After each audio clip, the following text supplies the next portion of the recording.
Olá a todos que acompanham o meu canal aqui no YouTube, está começando mais um BDM, vou fazer o meu planejamento de trabalho para essa sexta-feira, dia 22 de outubro, e comentar também sobre alguns jogos da quinta-feira, dia 21, que foi um dia bastante corrido, principalmente na parte da tarde, e convido vocês a se inscreverem no canal que não são inscritos ainda, obviamente. Pelo menos eu tento fazer o meu planejamento aqui quase todos os dias, segunda-feira eu não trabalho, então já fica o aviso para vocês, tá? Bom, nessa quinta-feira tivemos alguns jogos bastante interessantes. Fui atrás de várias situações de alavancagem por aqui, nem todas elas tiveram resultado positivo. O melhor jogo para mim foi o jogo do Sparta Praga com o Lyon. Eu comentei com vocês essa situação lá no meu Telegram, vou deixar o link do Telegram aqui embaixo, para a gente também não perder muito tempo. O destaque aqui ficou para um back favorito no primeiro tempo do Napoli, que eu não consegui encontrar esse gol. Fiquei exposto ali por 30 minutos, perdi no máximo 3 tiques aqui nessa exposição. Quando o Napoli começou a reduzir o ritmo e o Legia começou a chegar, eu fechei a minha posição, mas o Napoli manteve uma estabilidade muito boa do mercado, com uma grande pressão. O Legia realmente desde o início mostrou para mim que queria empatar o jogo, e isso facilitou essa exposição a favor do Napoli. Infelizmente o Napoli não marcou no primeiro tempo, veio marcar no segundo, e eu vim trabalhar o mercado de gols aqui no finalzinho, um over limite, que saiu no último lance do jogo. A gente, quando entra no limite, a gente não escolhe, né? Logicamente, quando a gente entra num over limite, a gente quer pegar o gol o mais rápido possível. Esse aqui acabou saindo no último suspiro, faz parte também, né?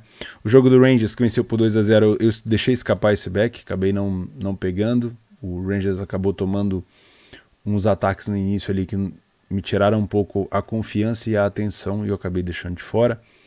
Jogo do Leverkusen com o Betis, eu acabei trabalhando mais o match odds aqui do que particularmente o mercado de gols. O Leverkusen começou melhor, eu estive contra o Betis e depois fechei a posição na melhora do Betis. No final do jogo, estive a favor do Leverkusen e de uma recuperação de resultado.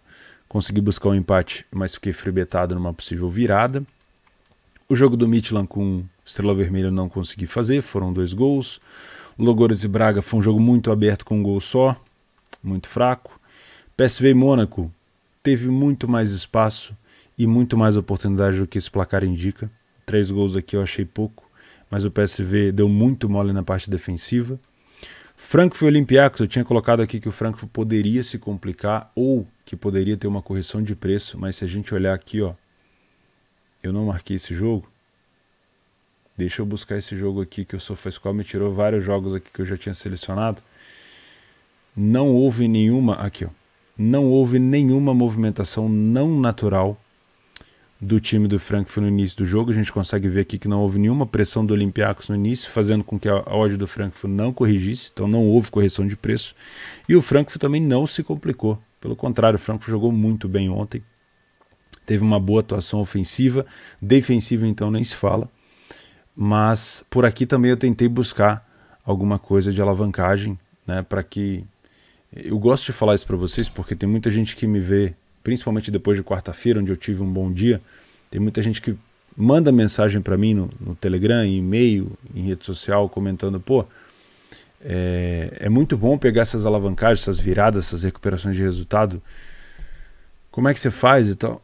Isso daqui, geralmente, é uma metodologia que eu preciso volumar muito, né? Ou seja, eu preciso estar dentro de vários mercados com situações de valor a meu favor, obviamente. Porém, é uma metodologia onde a gente acumula muito prejuízo. Se eu sou agressivo e vou buscar situações improváveis, que não são impossíveis, de virada, revirada, remontada, empate no final, obviamente você vai acumulando prejuízos pequenos. E você tem que saber lidar com isso, você tem que ter uma boa gestão, né? Ontem, por exemplo, ó, posso citar 3 ou 4 jogos aqui para vocês. Ó. Eu estava buscando uma recuperação de resultado no Leverkusen, fiquei fribetado. Busquei uma recuperação de resultado do Frankfurt, tomei o gol do Kamada aqui aos 59, né? O 3-1, porque o Olympiacos tinha começado melhor o segundo tempo. Tomei com pouco, obviamente, mas é um prejuízo. No jogo do Bodo Glimt com a Roma, eu cheguei a buscar essa recuperação de resultado da Roma, só que aqui eu já estava em lucro, eu já vou comentar desse jogo. Eu consegui pegar esse 2-0 aqui do Bodø/Glimt. E o Vitesse com o Tottenham também estava a favor de uma possível recuperação de resultado do Tottenham. Ou seja, de todos esses que eu comentei, o único que deu um resultado positivo, obviamente que pagou tudo, todos eles, foi essa virada do Lyon de 2-0 para 4-3, né? Mas é bom deixar esse exemplo para vocês acharem que nem tudo são flores, né? É uma situação que você tem que volumar e que você tem que saber lidar com o prejuízo, não tem segredo aqui. Bom, tirando essa super virada do Lyon aqui, que poderia ter desencadeado ainda no empate do Sparta, que pagaria ainda mais, a gente teve 2 jogos de times desinteressados. Eu comentei aqui com vocês, Roma, quando a gente trabalha Roma e Tottenham na Conference League, a gente tem que saber lidar com intensidade, vontade e disponibilidade dos times de querer colocar o elenco principal ou não. Por exemplo, ontem a Roma entrou com o time todo reserva e o Tottenham entrou cheio de garotos. Aí depois a Roma começou a colocar o Constante, o Morodov, o Mkhitaryan, o Abraham, o Pellegrini, mas aí já a vaca já tinha deitado, como se dizem, né? Fora a falta de vontade da Roma. Eu tinha comentado com vocês, a Roma já era líder do grupo, já tinha goleado em casa, não estava a fim de jogar, foi com o time reserva, né? Óbvio que foi uma sacolada do Bodø/Glimt, foi a maior derrota da história da carreira do Mourinho. O Mourinho tinha tomado um 5-0 num clássico lá do Barcelona com o Real Madrid. Mas, vou ser bem sincero com vocês, eu não consigo romantizar essa derrota mais do que ela é. Assim, é simples. Perdeu o time que menos estava interessado, ganhou o time que mais produziu. O Bodø/Glimt veio e destruiu a Roma. E tem muita gente que não conhece o Bodø/Glimt, né? Você vê aí para a comunidade de Instagram e tudo mais, sacaneando, falando que a Roma perdeu para ninguém. Obviamente, no cenário internacional, o Bodø/Glimt não tem muita força, mas a gente conhece, né? Já dava para imaginar que o Bodø/Glimt ia dificultar a vida da Roma, porque é um time que não para de atacar, né? Quem trabalha o Bodø/Glimt sabe disso. E a Roma ainda foi desinteressada. Mas eu não consigo romantizar essa derrota ao ponto de falar, ah, nossa, a Roma acabou. Não acabou. É uma Conference League, a Roma já era líder, tudo bem, perdeu a liderança agora para o Bodo, mas vai classificar, provavelmente em primeiro, tem o jogo da volta na Itália. Se a Roma quiser, é o que a gente fala de interesse, se a Roma quiser, ela devolve essa goleada em casa, ou então faz um jogaço em casa e vence e assume a liderança. Mas é falta de vontade, realmente a Conference parece uma competição. Esse tipo de jogo, esses 2 resultados aqui, ó, Vitesse 1, Tottenham 0, Tottenham com um time cheio de garotos. Se você olhar aqui, ó, quem que você... O Dele Alli no máximo, né? O Lo Celso no máximo. Cheio de garotos. E uma Roma também completamente desinteressada, fazem com que eu tenha essa impressão de que a Conference talvez vai ser uma competição onde a gente vai olhar muito mais os times de terceiro escalão chegando, né, do que propriamente um time de primeiro escalão querendo ganhar, tá bom? Bom, acho que é isso. Os jogos que eu tinha comentado dessa quinta-feira, eu só queria fazer esse apanhado para comentar sobre essas situações de alavancagem. Tá rolando a obra aqui no sítio ainda, se você escutar esses barulhos. É isso, tá? Mas eu queria voltar para falar desses jogos de quinta para comentar sobre essas situações de alavancagem. Eu recebo muita pergunta de gente comentando, pô, cara, você pega essas viradas, como é que é? É bom, é ótimo, mas tem que pagar o preço, tá? Porque assim como qualquer outra situação onde você está exposto a possíveis alavancagens, você tem que saber lidar com volume, tem que estar dentro de vários mercados e tem que estar, obviamente, com o valor do seu lado. Tá bom? Então vamos falar dessa sexta-feira. Eu vou fazer poucos jogos nessa sexta, tá? Vou comentar rapidamente sobre o que eu pretendo fazer. Primeiro, os principais jogos para mim, que são os jogos da Bundesliga 2. Temos aqui um confronto do último contra o penúltimo. E apesar de geralmente quando acontecer essa situação eu comentar com vocês que pode ser um jogo bosta, talvez aqui a gente tenha uma luz no fim do túnel, né? São 2 equipes com péssimos ataques, mas com péssimas defesas também. E eu posso listar até que o Ingolstadt consegue ser pior defensivamente do que o time do Aue. O Aue não venceu nenhuma partida dentro de casa, o Ingolstadt venceu uma fora. O Ingolstadt realmente me surpreendeu negativamente, assim como outras equipes dessa Bundesliga 2. Eu consigo entender esse favoritismo do Aue, mas eu acho que pode ser um jogo interessante aqui para o mercado de gols. Tá? Eu não vou dizer para vocês... Deixa eu escrever aqui. Eu não vou dizer para vocês que vai ser um 4-4. né? A gente tem que saber dosar até mesmo as nossas expectativas, porque são equipes que marcaram 7 gols nessa competição só. Porém, pela necessidade, né? E obviamente quando você tem lá na cartilha de planejamento do Aui, com quem que a gente vai somar ponto para tentar escapar? O Ingolstadt, obviamente, é um deles, tem que ser um deles, né? E obviamente do outro lado também é assim. Então eu acho que a gente pode ter um jogo pelo menos movimentado aqui. Mas o melhor jogo do dia é Paderborn e Hamburgo, sem sombra de dúvidas. O Paderborn, para mim, Theo, hoje tem o melhor estilo de jogo e talvez um dos melhores times da Bundesliga 2, e o Hamburgo está sempre ali martelando, já é a 4ª temporada seguida que o Hamburgo está tentando subir. O Paderborn acabou perdendo a liderança, mas ainda continua ali no pelotão da frente, e o Hamburgo nem conseguiu chegar lá ainda, né? Não tem muita discussão aqui, acho que esse jogo vai ser bem perigoso para o mercado de match odds, pode sim dar uma leitura para possíveis situações improváveis, mas a maior tendência aqui é que a gente possa trabalhar alguma coisa relacionada a gols. Óbvio, não dá também para achar que todo jogo do Paderborn vai ser 5-5, todo jogo do Hamburgo vai ser 3-3. O que a gente tem, o que a gente sabe é que provavelmente o Hamburgo vai tentar ter a bola, vai tentar propor o jogo para cima do Paderborn, e o Paderborn vai chegar poucas vezes no ataque, mas quando chegar vai ser muito perigoso. É o estilo do Paderborn, tá? Eu fui buscar o elenco do Paderborn, estava escutando uns podcasts aqui sobre o time, especificamente sobre esse jogo, lá do pessoal do... Eu não entendo alemão, né? Então eu fui procurar pessoas que fazem esse tipo de situação em inglês, em outros idiomas, para saber o elenco que ia, porque eu estava com dificuldade para saber se um jogador específico do Paderborn ia jogar. Chama Max Sven, que é o atacante, que joga muito bem, na minha opinião. Está com 3 amarelos, eu achei que ele já tinha tomado o 4º amarelo, que ia ser suspenso, mas não.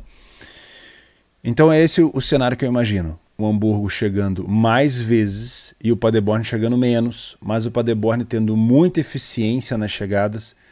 O cruzamento do Paderborn também costuma ser muito bom, né? Chutes de fora da área do Paderborn são muito bons, né? Então não estranhem caso o Hamburgo esteja melhor e mame nesse jogo, porque é o estilo do Paderborn jogar assim, tá bom? Tomara que seja um jogo bom numa sexta-feira, tomara. Acho que o Hamburgo precisa da vitória, o Paderborn nem se fala. Acho que pode ser interessante. O Paderborn em casa tem 7 gols sofridos, tá? Não está fazendo bem o uso do mando. Geralmente joga melhor fora de casa. O Paderborn é líder jogando fora de casa. E o Hamburgo, fora de casa, está tendo um bom desempenho, pelo menos. Então vamos ver se a gente consegue buscar gols por aqui. Tá bom? Provavelmente esses dois aqui são os principais jogos que eu vou fazer. O outro jogo da Alemanha que a gente tem na Bundesliga 1 é um mais contra o Augsburg. E aqui a gente tem uma cotação esmagadíssima do mais 0,5 contra o Augsburg. O Augsburg que vem de um empate contra o Arminia Bielefeld. Parecia que o Augsburg venceria aquele jogo, mas ele recuou demais e o Bielefeld conseguiu empatar o jogo. E o mais vem de 3 derrotas seguidas. Vamos ver para quem que o mais perdeu. Para o Leverkusen, para o Union Berlin e para o Dortmund. Aqui vamos analisar um pouco além. Se eu olhar para vocês e falar assim, ó, o mais vem de 3 derrotas seguidas e não pode ter essa cotação de 1,62 contra o Augsburg, porque a distância entre eles é de 4 pontos, faria sentido. Porém, vamos abrir o leque e analisar um pouco mais o contexto. Aonde é que estão Leverkusen, Union Berlin e Dortmund? Da 5ª colocação para cima. Então o mais foi derrotado por times do primeiro bloco da Bundesliga, tá? Isso é importante saber. Então essas 3 derrotas do mais já eram esperadas, né? Perder para o Leverkusen de 1-0, para o Union Berlin de 2-1 e para o Dortmund de 3-1 é completamente esperado. Não foi nenhuma derrota abaixo ou acima da média, tá? O mais venceu o Hoffenheim fora de casa, que foi um resultado expressivo. O Hoffenheim é bom em casa.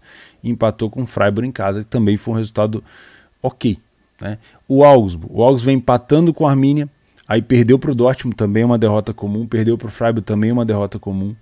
Venceu o Mönchengladbach, aqui um jogo, obviamente uma vitória muito, muito grande aqui do Gladbach, do Augsburg, mas é visível que o Augsburg não vem numa boa situação. Então assim, olhando no cenário geral, eu não acho tão estranha essa cotação do mais estar tão baixa, porque as derrotas do mais foram para times de primeiro escalão e o Augsburg vem numa situação muito ruim. Porém, eu consigo entender que essa cotação, apesar de estar provavelmente certa, ela poderia estar um pouquinho mais alta, tá? Mas o Augsburg, na minha opinião, ele é um time que esse ano, só se o Bochum fizer e o Arminia fizerem muita força, esse ano é bem provável que o Augsburg figure como um postulante ali a disputar pelo menos uma relegation e, se não, até um rebaixamento, tá? O que a gente tem contra o mais aqui? O mais tem um péssimo ataque. É o pior ataque da competição? Não, não é o pior ataque da competição. Mas para um time de meio de tabela que só marcou 8 gols, é complicado. Dentro de casa, o mais marcou 5, sofreu 2. E o Augsburg só marcou 1 gol. Percebe a diferença? Por que o Augsburg está tão fraco? Então tem tudo para ser um jogo merda. Eu não me surpreenderia se fosse um jogo bem merda, tá? Então eu não venho para trabalhar gols aqui, pelo menos por conta desse desempenho fraco do Augsburg, mas vou deixar a partida ao vivo me surpreender. Se for realmente um jogo onde o Augsburg comece muito bem, colocando o mais em lei, ou se for um jogo onde o mais esteja massacrando o Augsburg, ou se for uma trocação franca, aí eu venho para trabalhar alguma coisa. De resto, vai ser aquele jogo para olhar de canto de olho, porque tem uma cara de ser um jogo bosta 0-0. Tomara que não. Tomara que não. Torino e Genoa. Bom, aqui a gente tem que ter um contexto também, né? O Torino, ele é 12º colocado, ele está no escalão que ele pertence. Para mim, a Itália tem 3 blocos, eu tinha comentado isso ontem no Panorama, lá no Leitura, a gente faz um programa também toda quinta-feira falando do fim de semana. Se você é do Leitura, você tem acesso a isso lá na plataforma. O Torino, ele faz parte do bloco do meio. Na temporada passada ele até brigou para não cair, mas ele faz parte do bloco do meio ali. E ele está bem por ali, né? Apesar de ter melhorado muito com o Juric, principalmente defensivamente, ofensivamente o Torino não tem produzindo o que pode, né? E a gente olha para essa cotação e pensa, por que a cotação do Torino é tão baixa contra o Genoa? Primeiro, existe um grande tabu entre os dois. O Torino não vence, aliás, não perde para o Genoa, se eu não me engano, desde 2017. Isso aí, por si só, já é um tabu muito bom, né? Porém, se a gente olhar especificamente para os dois, o Torino não vence há 4 jogos e o Genoa não vence há 15. O Genoa vem tomando gols há 12 jogos seguidos e o Torino vem tomando gol há 4 jogos seguidos. E aí, por que a gente explicaria essa odd de 1,70 se o Torino não vence há 4 jogos? Se a gente abrir o leque aqui de jogos, o Torino perdeu os últimos 2 jogos para Napoli e Juventus. Então também são, assim como no mais, também são situações de derrotas aceitáveis, né, já esperadas, principalmente porque foram por poucos gols. O Torino vem tomando poucos gols, ó. Tomou 2 gols da Atalanta, 2 da Fiorentina, depois não tomou contra a Salernitana, não tomou contra o Sassuolo, 1 da Lazio, 1 do Venezia, 1 da Juventus e 1 do Napoli. Então defensivamente o Torino tem um desempenho muito bom, são só 8 gols tomados, tá? Já o Genoa, qual que é a diferença do Torino para o Genoa? O Torino vem perdendo pontos para o bloco de cima. Já o Genoa, se a gente olhar aqui, ó, sim, perdeu para o time do Sassuolo, que faz parte do bloco do meio, mas perdeu para a Salernitana, que vai brigar para não cair. Perde para o Verona, que também nessa temporada vem muito mal. Perdeu 2 gols para o Bolonha. Chegou a virar o jogo contra o Cagliari, mas estava perdendo por 2-0. Então o Genoa vem sofrendo e tomando muito gol e tendo resultados negativos contra times do bloco do meio e de baixo. Então acho que isso explica um pouco o jogo do Torino, essa odd do Torino é 1,70. Porém, pela qualidade ofensiva que o Torino vem apresentando nos últimos jogos, se a gente olhar aqui, ó, dentro de casa o Torino fez 1 gol contra a Atalanta, meteu 4 na Salernitana, 1 contra a Lazio e não marcou nenhum contra a Juventus. Ofensivamente, o Torino não vem muito bem. Esse jogo contra a Salernitana não pode ser um parâmetro, tá? E o Genoa vem se envolvendo em muitos gols, em jogos com muitos gols. Então eu tenho meio que uma medida aqui. Eu tenho o Torino puxando esse jogo para ser um jogo mais under, porque é um time que toma pouco gol e marca pouco gol. E eu tenho o Genoa puxando esse jogo para um jogo mais over, porque toma muito gol e tem marcado muito gol. Então eu estou em cima do muro aqui no que fazer. Eu não acho que essa odd do Torino ela é para back. Eu não acho justo trabalhar um back Torino aqui. Eu acho que bem provável esse jogo não dê leitura para back, tá? Pelo contrário, talvez até o Torino possa se complicar contra o Genoa. E não é nem pelo desempenho ofensivo do Torino, é pela necessidade do Genoa. Um time em 18º ele tem que ir para cima. E aqui a gente pode ter um jogo bem mais franco, bem mais laica do que a gente imagina. O que a gente tem de histórico não é um jogo com muitos gols, tá? Desde 2017, quando foi a última vitória do Genoa contra o Torino, sempre 3 gols no máximo. Ó, um 2-1. Ó, cliquei errado aqui. Deixa eu voltar. Aqui. 2-1, 2-1, 3-0, 2-1, 1-1, 0-0. Então, se for buscar gols aqui, no máximo 3, tá? Eu vou tentar buscar alguma coisa aqui no Match Odds. Podemos ter sim uma correção do Torino, porque o Genoa pode proporcionar para o Torino um jogo mais laicade, mais trocação. E o Torino pode se complicar aqui? Pode, né? O Torino pode se complicar aqui sim. Sampdoria Spezia, aqui um time de bloco médio, como eu costumo dizer, aqui no meio mesmo, e um time de bloco de baixo. O Spezia para mim é time que briga para não cair, e o Sampdoria, pelas contratações que fez, é um time que merecia estar um pouco mais alto. Então durante essa competição eu espero um Sampdoria dando um salto um pouco maior e o Spezia ficando por ali. O Spezia tem a pior defesa da competição, com 20 gols sofridos, e o Sampdoria tem 16, ou seja, são dois times muito fracos em relação à defesa. O Sampdoria não vence há 4 jogos. Nos últimos 6 jogos da Samp foram mais de 2,5. E o Spezia vem de 25 jogos tomando gol de forma consecutiva. E nos últimos 5 dos 5 também foi jogo para gols. Então não tem muito o que fazer aqui, né? Sampdoria e Spezia. É tentar buscar alguma coisa para gol. Tomara que seja aquele jogo maluco, 3-3. Qual é a cotação da Samp? Puta, 1,75. 1,75 a Samp. 3-1 com o Cagliari, esse jogo eu fiz. 3-3 o Udinese, 3-2, 4... Meu Deus. A Samp, ao mesmo tempo que perde para o Napoli, que é do bloco de cima, perde para o Cagliari, que é o de baixo, aí vence o Empoli, que é o de baixo, aí empata com a Inter 2-2. É um time sem muito padrão, o Sampdoria. Sem muito padrão a Samp. Tá muito baixa essa odd da Samp, né? Mas como é que eu confio no Spezia? Eu confio muito mais no Genoa contra o Torino do que no Spezia contra a Samp. Eu acho que eu vou ficar só no mercado de gols mesmo. Bom, a gente tem um jogo do Arsenal contra o Aston Villa. Eu não tenho nenhum conhecimento sobre o Arsenal, não é um time que eu trabalho. Faz muitos anos que eu não trabalho o Arsenal, tá? E o Aston Villa, então, nem se fala. Então eu prefiro me abster de comentar. Se você tem algum comentário para esse jogo, deixa aqui embaixo, eu não vou fazer. E temos um Avaí Cruzeiro. O Avaí também tem um pouco conhecimento sobre o Avaí. O que eu tenho sobre o Cruzeiro é a notícia de greve do Cruzeiro, que eu acho que os jogadores estão querendo voltar para a greve de novo. Eu não tenho tanta informação assim. Deixa eu dar até uma pesquisada aqui. Cruzeiro, greve. Funcionários do clube anunciam greve, salários ainda não foram pagos. Cara, tá uma situação muito crítica lá no Cruzeiro. Não estão pagando salário nem de jogadores, nem de funcionários. Então, assim, esse jogo, na minha opinião, ele tem muito mais tendência para o Avaí pelo cenário, pelo contexto, tá? Pode ser sim que os jogadores do Cruzeiro coloquem essa pauta de salário atrasado de lado e joguem, mas isso influencia muito e isso faz diferença no jogo, tá? Eu venho para trabalhar alguma coisa aqui relacionada a match odds, mas